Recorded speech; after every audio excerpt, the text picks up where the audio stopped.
that formal around here. Okay, anytime you're ready. Okay, I'm introducing Jill Wilson. She's a fine artist. She's been, how long have you been in practice? I've been teaching for 40 years. Yeah, and she teaches right now at the Milwaukee Center, and she teaches acrylics. Oil. Oh, oils, okay, sorry.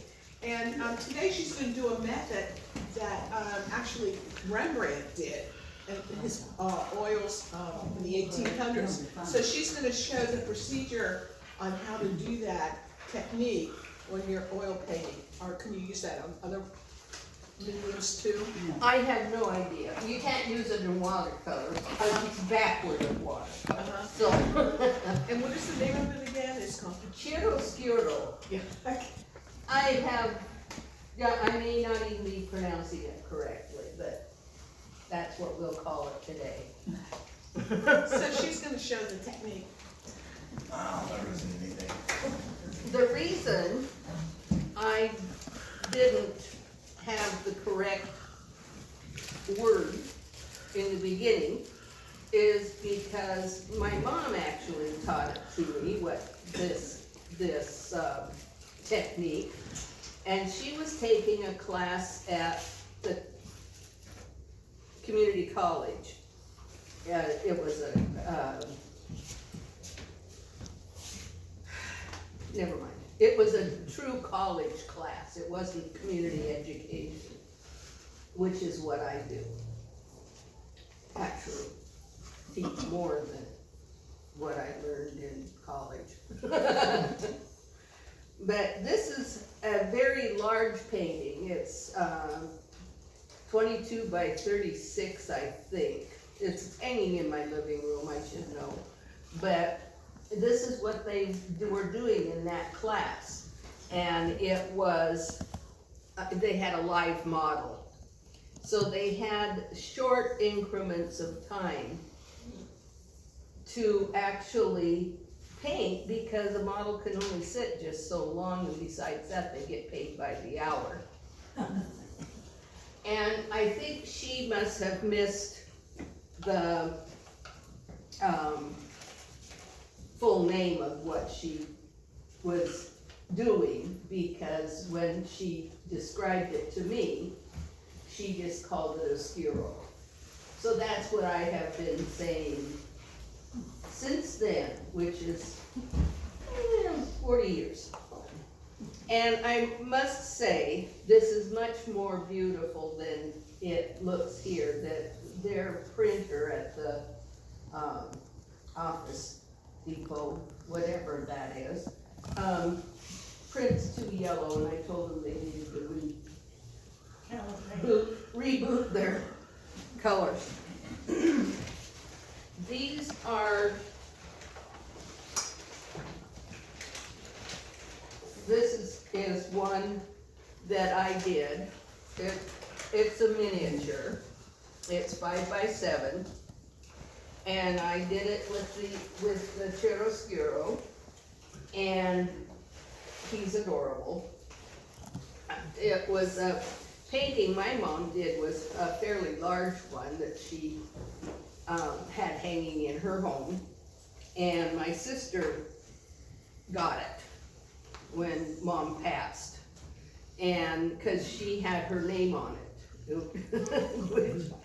So I decided that I wanted one, but I didn't want a really big one, so I just painted a little. And it's the same technique. This one, now both of these have umber backgrounds.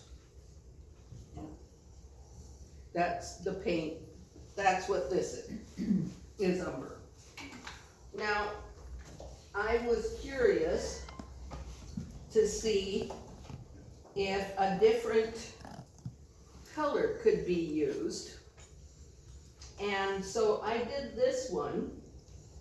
I used Prussian blue.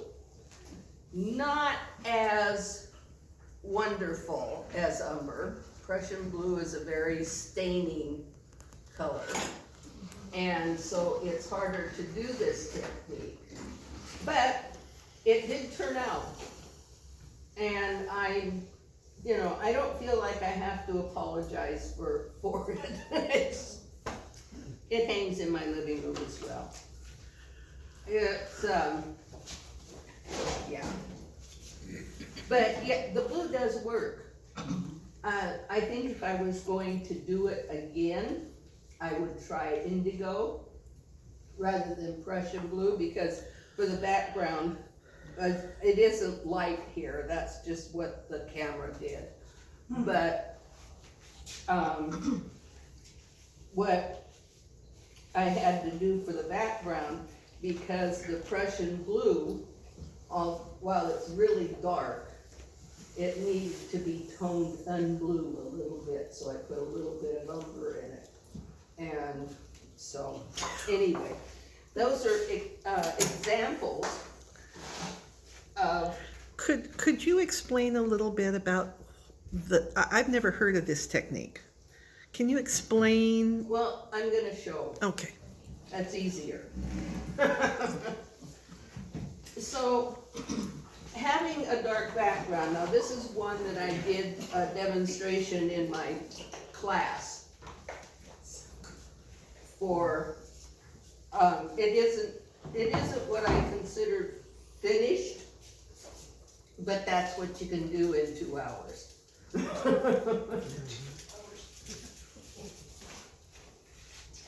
And this is what I'm going to demonstrate today. This is another one I did for my class as a demonstration. And so this is what we're going to be doing today, or what I'm going to be doing today. And this is the finished painting. Is this process kind of a wipeout? Yeah, it is definitely that. I've done it, I just didn't know the name. Yeah. So, these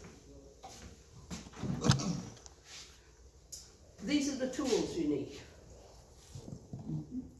And I like to use these blue towels because they're specifically made to use with oil-based, like grease.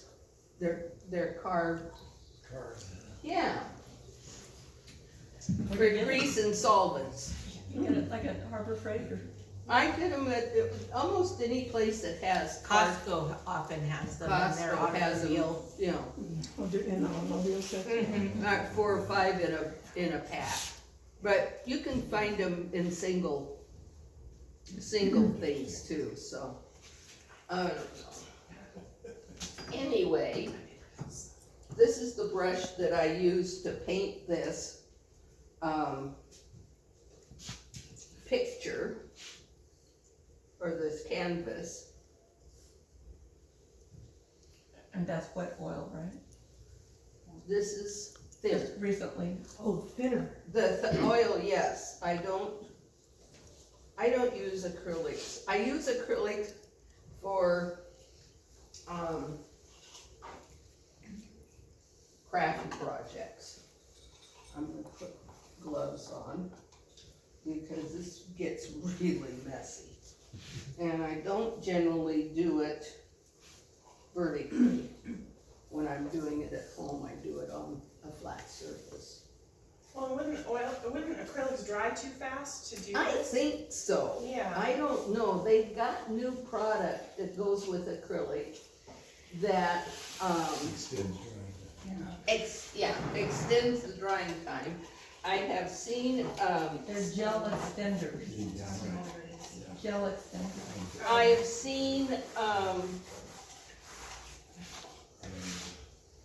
professional artists that use acrylics, and they use like a misting, Oh, okay, what you use for plants, okay.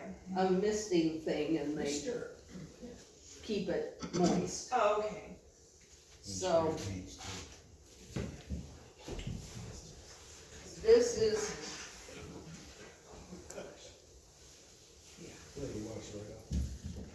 That's amazing how it just lifts it right off.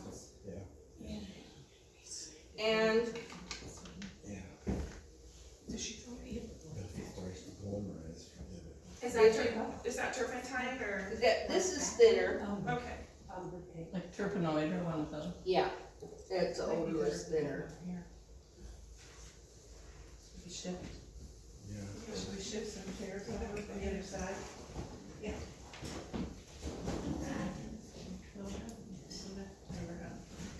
Yeah. Do you want over here? Might be a better view. We're gonna shift some. There's some chairs this way.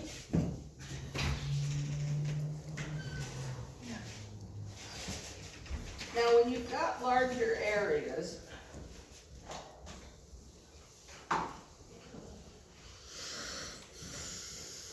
this is why I like these so much.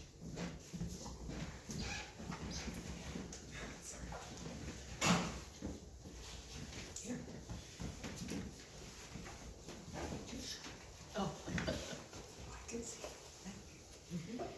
Nobody's sitting here. Yes. And as always, with all oil paintings, you have to decide where your light source is, because that kind of sets how you're gonna work.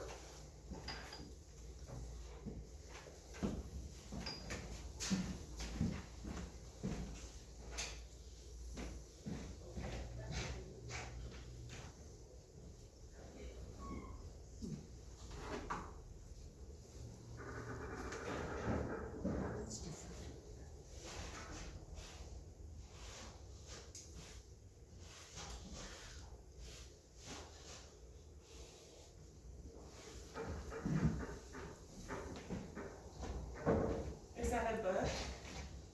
It's supposed to be. Oh, great.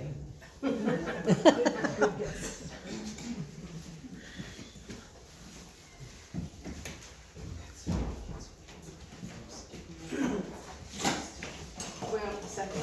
Yeah.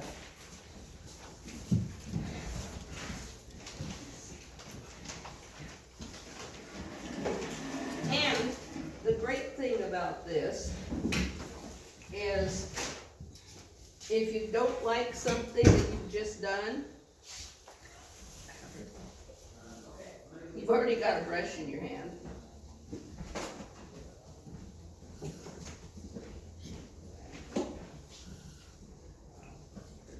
Well, that's not gonna do what I want it to be. But you could get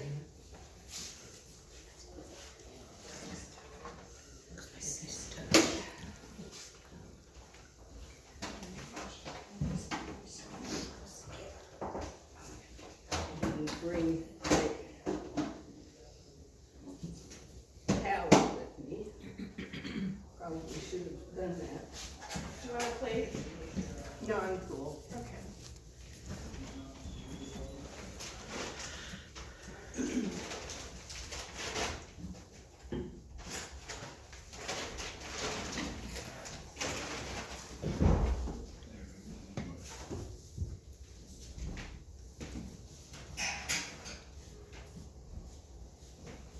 The trick is kind of with this technique is that you want it to be pretty much just a dark and light, I won't say black and white, but that's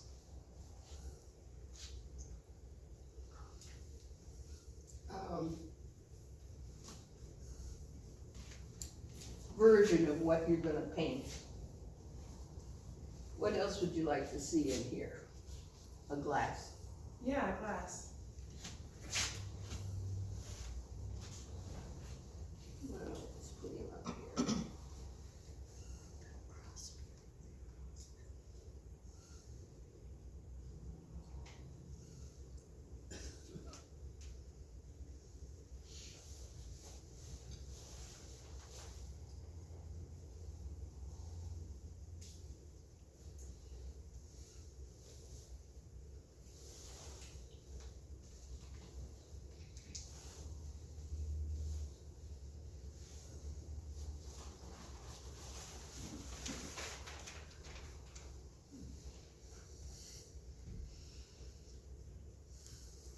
That swan picture behind, or what, that, yeah, you did, this was underneath, you did this method? No, No. no, this is a specific kind of painting. It was developed back whenever it was that Rembrandt was painting. And it's because the umbers are just dirt. They're dug up out of the ground, they're purified, they're ground up, they're put in the oil, and they're very inexpensive. And so this method was developed because the colors were very expensive. They found a painting in somebody's, that had been hanging for years in somebody's kitchen. And they were debating on whether it was a Rembrandt, because it was after Rembrandt's style, or if it was one of his students. And they actually tested the paint, and the paint had lapis lazuli in it for the blue. And that they decided that it had to be a Rembrandt because they wouldn't have ever let a student use that paint because it was so expensive. I mean, you can imagine these apprentices standing there with whatever they used to grind the material and grind it down to a fine powder.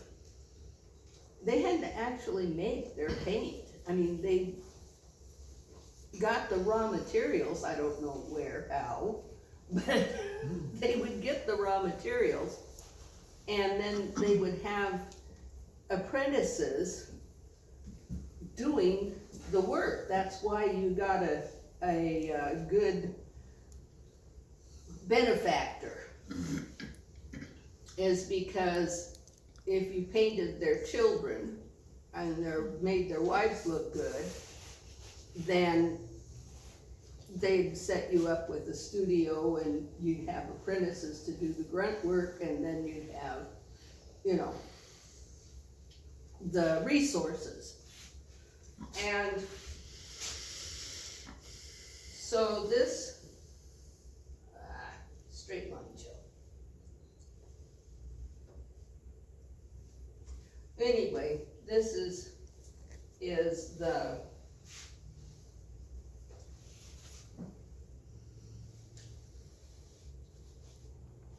method that they used to save money.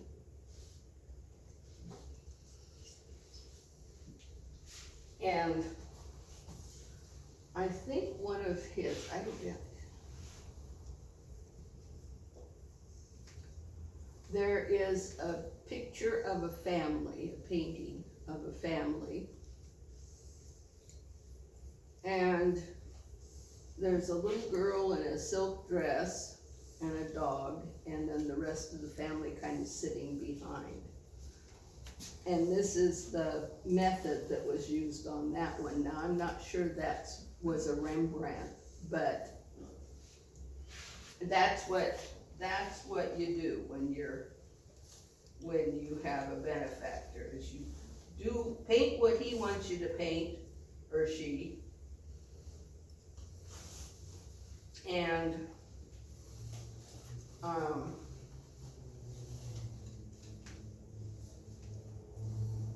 So that's why the night watch was so dark. yeah. I mean, a huge painting, it was a whole wall. It's a time saver, it's a money saver, and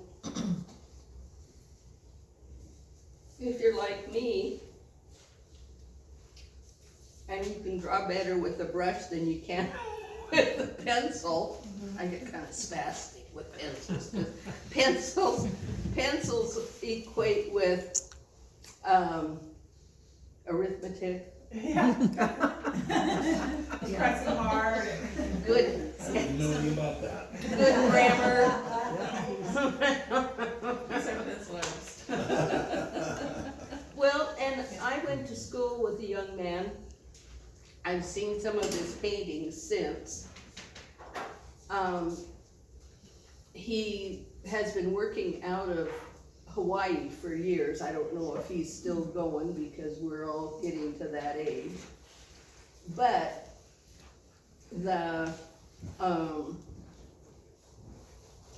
when he was in grade school, everything would be going on, you know what a grade school, well, not the new ones, but what the old grade school classes were like. And he would be sitting and drawing, and he'd have a battleship. And then he'd dive a plane into the battleship and break it. And it was just all with pencil and eraser, and he'd tell this whole story as pencil. Sounds like maybe you did the same kind of thing. I taught him. I would do that. He was in 4th grade.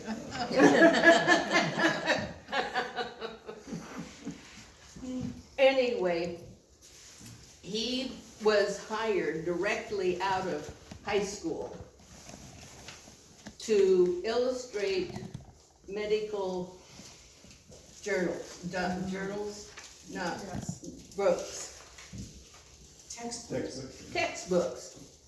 There you go. And he is, he just is an artist. Like my mom.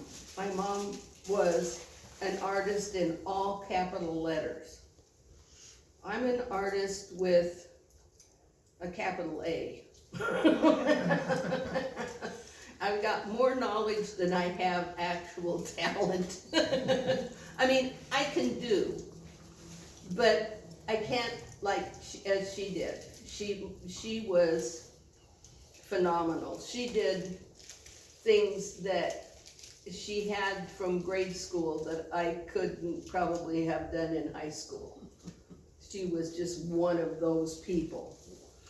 And so it took me a long time to get to the place where I was confident in my own abilities. So anyway, so what else are we gonna put in this picture? A book and Like a candle? Candle, yeah, definitely. Dark. Yeah. a dark candle. Candle in the dark. No, candle in the- Okay. I was gonna say chocolate bar, but I don't think it is. Well, that would be easy. Actually, that would be easy. I know. So when did you paint the background materials? How old is the oil on the canvas that you're removing? Probably this morning. This morning. Okay, I was concerned that if I did it yesterday, it might be. the umber would dry too much overnight. Okay. And if you ever decide to do one of these,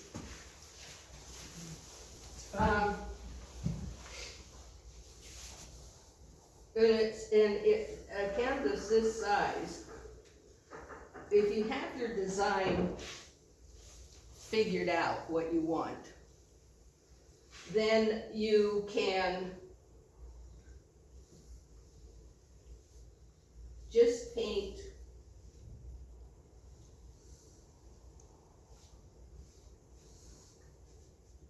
part of it with the umber and work what I'm doing now over part of it. If you're going to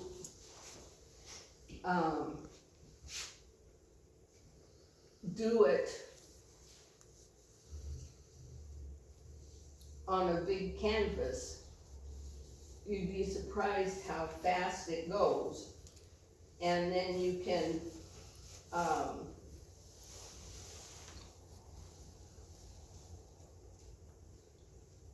excuse me, I can't talk and work and do at the same time. There. How fast it goes to be able to add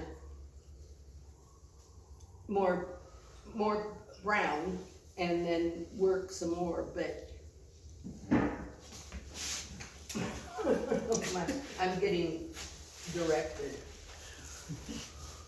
Do you usually finish all your removal before you add color, or do you go? Absolutely. Oh, you don't go back and forth? No, Okay.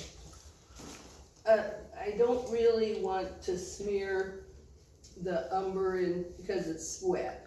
I don't wanna smear it into my lighter colors. I generally do this part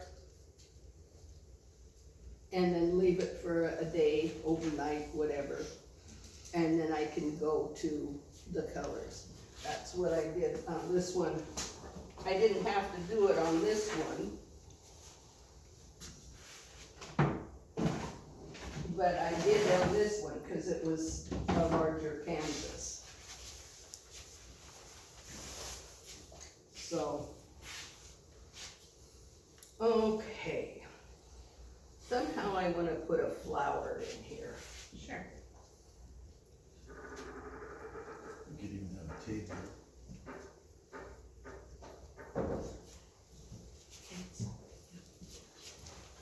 Shouldn't be. This is a sacred text.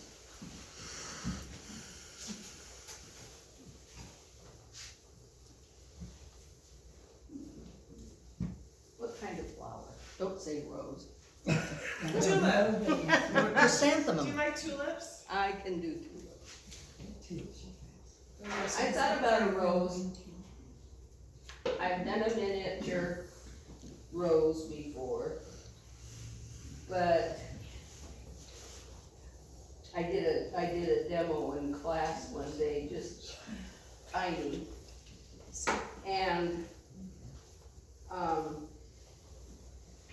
the rose turned out really well, but it was that big around.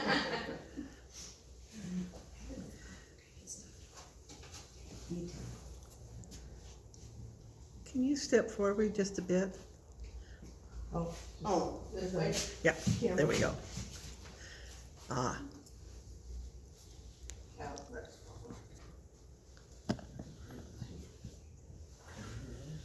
I didn't realize that it led to this process. I've done a process, but it didn't have a name. It's fun to do. Well, it doesn't have Rembrandt. No.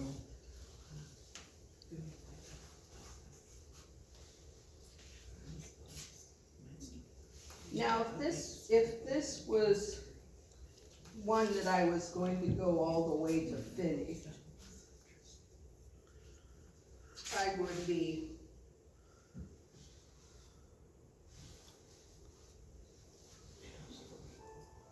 They'll cut it, it's not black. It's right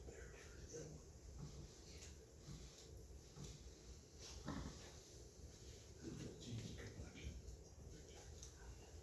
planning more, maybe a bouquet of something back here. It just.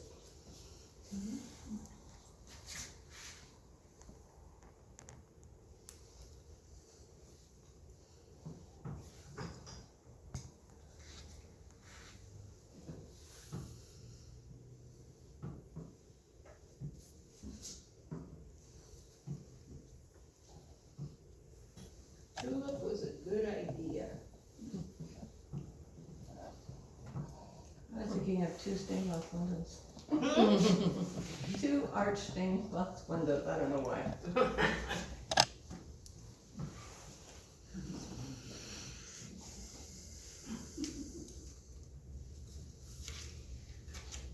Well, one thing about tulips is that they droop. And so you can arrange them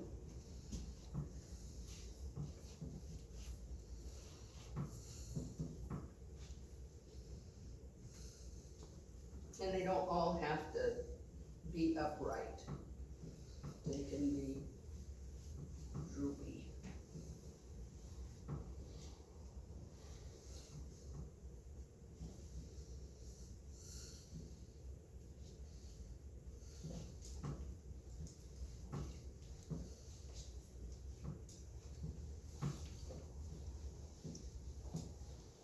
So when you start thinking about the coloring process, are you working more in glazes? So that your background color that you've left, the umber, still? No, I Present? actually paint. I mean, just like I would normally paint. Okay. It's, I guess this one is easier to say,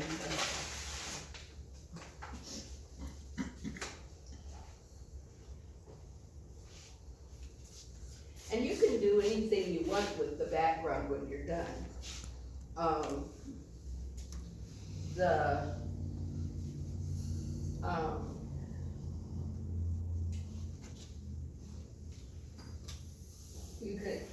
You all know what scumbling is? Yeah. Nope. It's because you're a watercolor painter. It's a dry glazing technique. And I like,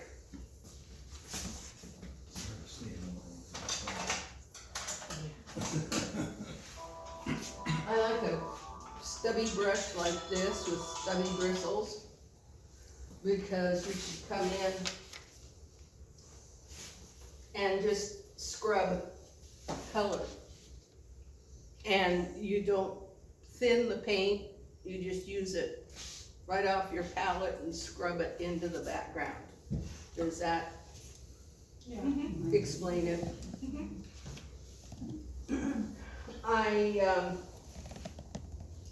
I like to use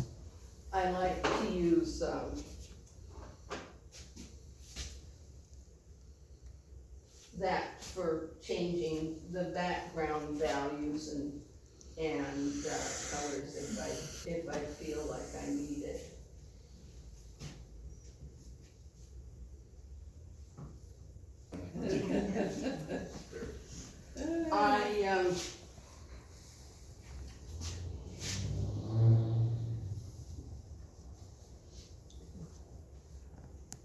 Could even put ball on there. Yeah, you could. I'm not going to. What are your favorite colors when you paint? You like, Prussian blue is kind of one of my favorites, but it's unusual. I don't hear a lot of people have in their palette. I use Prussian blue frequently. Yeah. Um, What are your other favorite colors? all of them. You like them all? Yeah, see? Got them all? Yeah. And look at My the shirts. students, one of my students got this for me, and so I wouldn't forget about complimentary and. Mom has always been a colorist, kind of above everything. When we were little, she was always teaching us about mixing colors and even with our crayons, coloring other crayons over each other and having us see things. Do you see the purple up there in the, no, Mom? Well, look, you can see the purple up there in the shadow. Okay, you know. So anyway, we need something over here to balance it, but I think that you guys get the idea. of Are we what's gonna light the wonderful. candle? Are we gonna light the candle? Well, Why not? That would be a fun part. Yeah.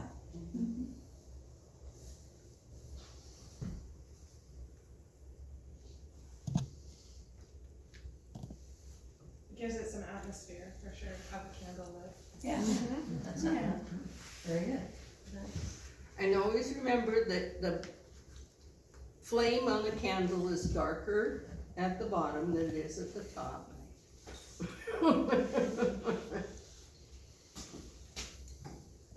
So, anyway, you can do, depending on your drawing skills, you can do about anything with this background, or, you know, that, as you can see, you can do faces and you can do, still life seem to be the most common, subject in this genre. Isn't that a good word? Makes me sound like I know what I'm talking about. What do you do? So, this, yeah, I think that's good. Okay, thank you. Thank you very much. Oh, hold up your other one for the camera, The one with the picture, the one with the, This one, That yeah, that's like a finished there building, you go. Wow. or close to finished, yeah, it's finished. I did another one for another class. And one of the people asked me for it. And I said, well, let me finish it for you. Nice. The So, light is so incredible how you got the light going through it. And you got the reflection of the oranges in it, and Yeah, it's great. beautiful. well, it's all things that you know need to be in there. You need a light direction. You need you know, if you had something sitting in front of a polished copper pot, it would be reflected. So that's, I mean, logic doesn't run away because you're an artist, except sometimes. I have seen some stuff. But you can tell this was don't mind me, I fall down. This was an old canvas that I was using. Can you talk about the military one? Oh my, there's been a couple of times in my artistic life that world history has affected me so that I couldn't ignore it. And I was getting so upset about the war in Iraq and so many of our young men getting killed and women getting killed over there. And I was reading the newspaper one day, and here was a picture of a soldier. It was just a little more than half of his face, about 2/3 of his face. And I went, that's what I gotta paint. And so I painted it, and then I did the reflection. This is called Reflections the Rookie, because he's been there, this guy's been there, done that, seen that. And the guy on the right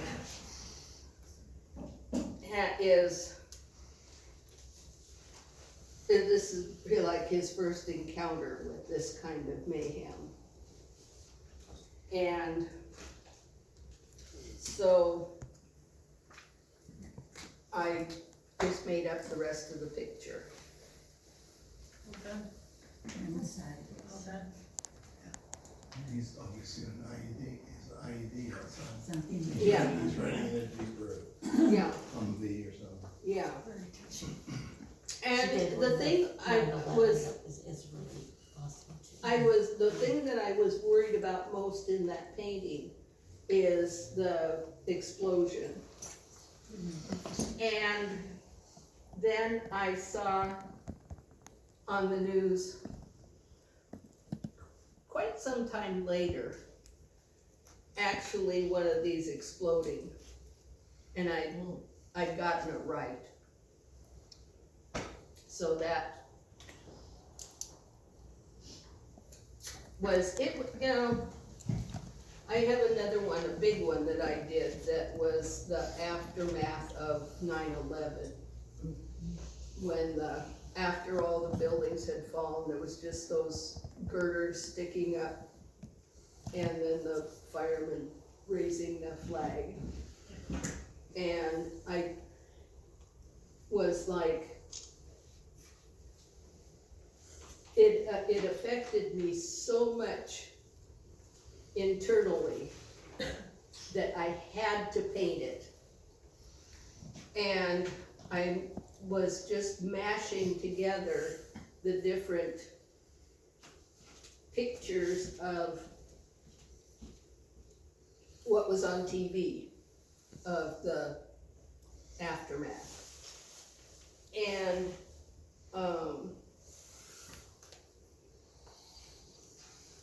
later on, probably 2 years or more after that date, I was at Costco and they had a book that somebody had put together from news photos.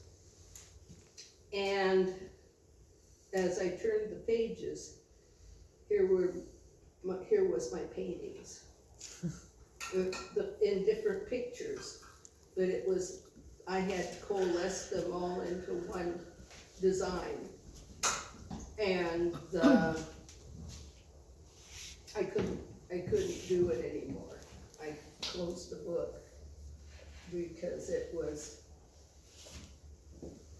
just bringing back all that horror. But this one is kind of the same thing. I brought it just because I don't do just landscapes and pretty things. I You can didn't bring do, dignity, did you? huh? You didn't bring dignity. You didn't get it in? No, I forgot to grab it.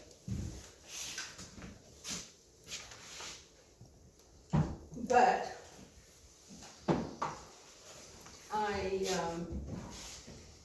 I do landscapes. This was from a rafting trip on the Rogue River. One of my bucket list things. And as we were going down the river, there were 2 egrets standing. I think they're called western egrets, standing at the side of the river. Could you take those down so we can Oh, see? you want to move these? Yeah. And the towel down. this isn't exactly the Rogue River. I mean, I don't know if there's a place along the Rogue River that looks like that. It was just what I arranged to put the egrets into. That's just coming from your head, you don't have a photograph or anything? The swans, do you just do it? Egrets? Well, I did, I have binders full of photos that I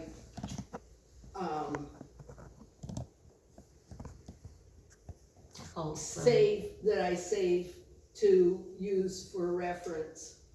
This painting here was a picture of a waterfall and a picture of something else that was in the foreground.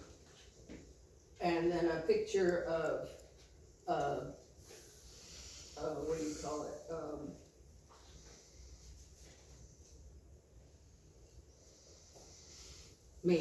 Vine maple. And I just arranged them. I could do with a bouquet of flowers. That's kind of the way I feel about the painting, is that you can arrange it. So, Tell us something about your classes. How many weeks do you teach? 10, 10. I used to teach, Here. Thank you. I used to